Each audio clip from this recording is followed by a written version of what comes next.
Good morning, and thank you so much for having me on. We're very excited about this one. We think aquaculture is a great space.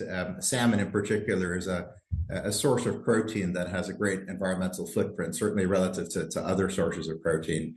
And the world just wants more salmon. And meanwhile, supply is really focused on Norway and a couple of other markets. And so we think there's an opportunity to enhance the supply of salmon using the products of benchmark genetics. So we're very excited about that one. It's actually our second acquisition in Norway in the salmon industry in the space of about a month. So we're really doubling down on this one.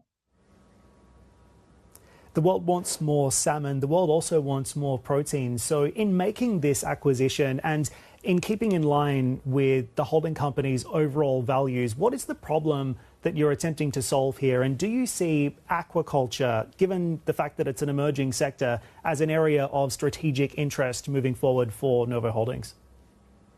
So Novo Holdings is the investment management arm of the Novo Nordisk Foundation. That's now the world's largest charity. And they have a purely philanthropic objective.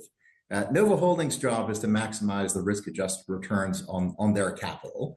And so while we're very ESG conscious, our main job is to generate attractive returns. So, and those are all financial investments. So we don't really think about it as a sort of strategic acquisition that we're going to hold forever and integrate in some way. We just think it's an attractive financial opportunity in a space that we know well. And of course, it's great that it also lines up with our ESG mission on top of that.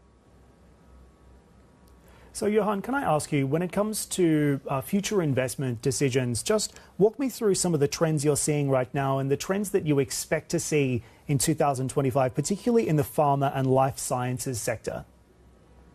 Absolutely. And life sciences really is the core of what we do. We have about a $30 billion life sciences portfolio, overall portfolio, of which about half is life sciences direct investments.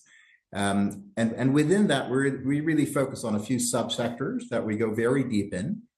We have dedicated professionals, we have dedicated advisors, we have portfolio companies, and that ecosystem is very, very powerful. And so we really focus our energies on that handful of subsectors.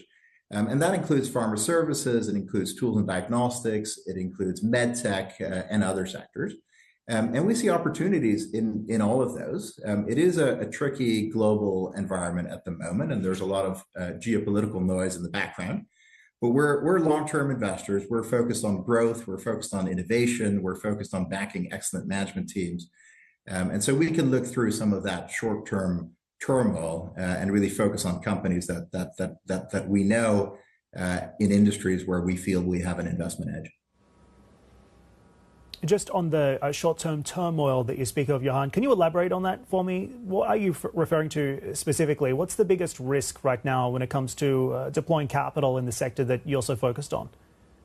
Sure. I think there's a couple of things. I mean, one is, of course, the whole geopolitical noise that we've had, particularly the last few days around tariffs and deglobalization. And that's a trend that we've been seeing, of course, for some years, the whole concept of reshoring and unwinding global supply chains and making those more national or regional.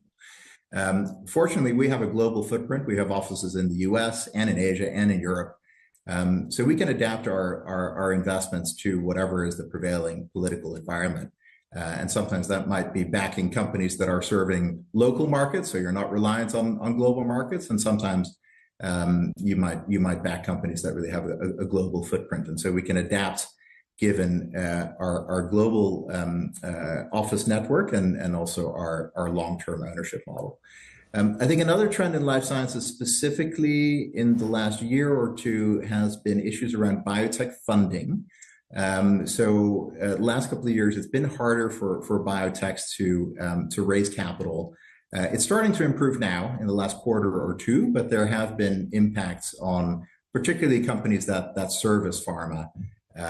So that's contract research organizations, contract manufacturing organizations, companies which supply tools for research and development and also tools for production. So there have been ups and downs, I would say, in the last 18 months in those sectors, and that's starting to normalize as we speak. And that's where we see now a lot of opportunity again, bringing to bear our network, our ecosystem, and the edge that we have, especially in those areas.